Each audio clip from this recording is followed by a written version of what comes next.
నిష్ప్రమాణశరీరः సంలిలజ్జంఘయుషుర్నరవం బాహుభ్యాం పీడయామాస చరణాభ్యాంచ పర్వతం.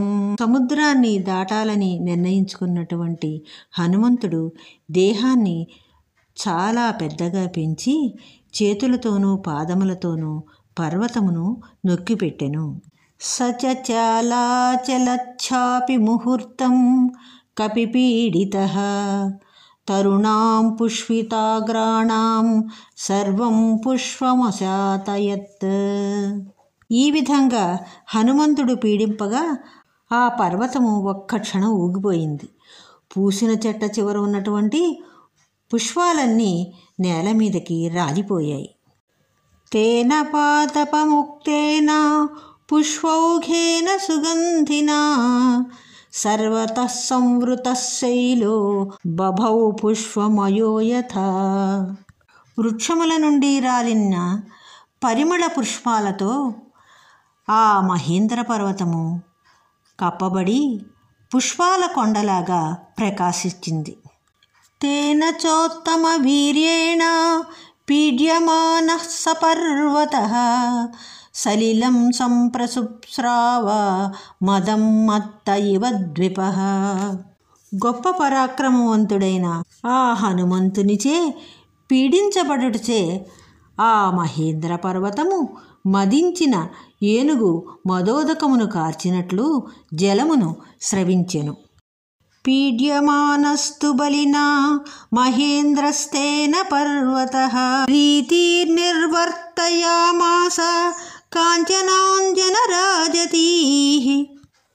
బలవంతుడైన హనుమంతునిచే పీడింపబడిన మహేంద్ర పర్వతంపై ఉన్న బంగారు శిలలు, నీలవర్ణము గల శిలలు, వెండి శిలలు నలిగిపోవటంతో అక్కడక్కడ బంగారు గీతలు, నీలిరంగు గీతలు, వెండి గీతలు ఆ పర్వతంపై ఏర్పడ్డాయి. ముమోచ శిలాః శైలో విశాలాః సమనశిలాః మధ్యమేనార్చిషా దుష్టో ధూమరాజీరివానలః. మధ్యమమైన అగ్నిజ్వాలతో కూడిన అగ్ని నుండి ధూమము బయలుదేరినట్లు ఆ పర్వతము నుండి మణిశిలలతో కూడిన రాళ్ళు బయటపడ్డాయి. గిరిణా పీడ్యమానేన పీడ్యమానాని సర్వశః గుహావిష్టాని భూతాని వినేదుర్వికృతైశ్వరైః.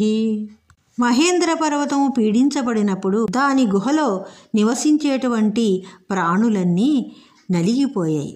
అవి వికృతమైన స్వరాలతో అరిచాయి. సమహాసత్వ సంనాదః శైలపీడా నిమిత్తజః పృథివీం పూరయామాస దిశచ్చోపవనాని చ.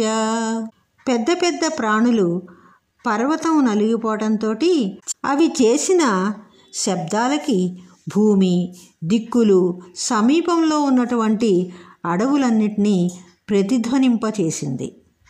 శిరోభిః పృథుభిః సర్ప వ్యక్తస్వస్తికలక్షణైః వమంతః పావకం ఘోరం దదం సుర్దశనైః శిలాః. మహాసర్పాలు పడగలు విప్పటంతో నల్లగా స్వస్తికాకారంలో ఉన్నటువంటి గుర్తులతో కనపడుతున్న పెద్ద తలల నుండి భయంకరమైన విషం కక్కుతూ దంతాలతో ఆ కొండరాళ్లను కరిచాయి. తాస్తథా సవిషైర్దష్టాః కుపితైస్తైర్మహాశిలాః జ్వజ్వలుః పావకోద్దీప్తా బిభిదుచ్చ సహస్రదా. మహాసర్పాలు కరచటంతో ఆ తీవ్రమైన విషం వల్ల అగ్నిజ్వాలలచే దగ్ధమైనట్లు 1000 ముక్కలుగా రాళ్ళు బద్దలైపోయాయి.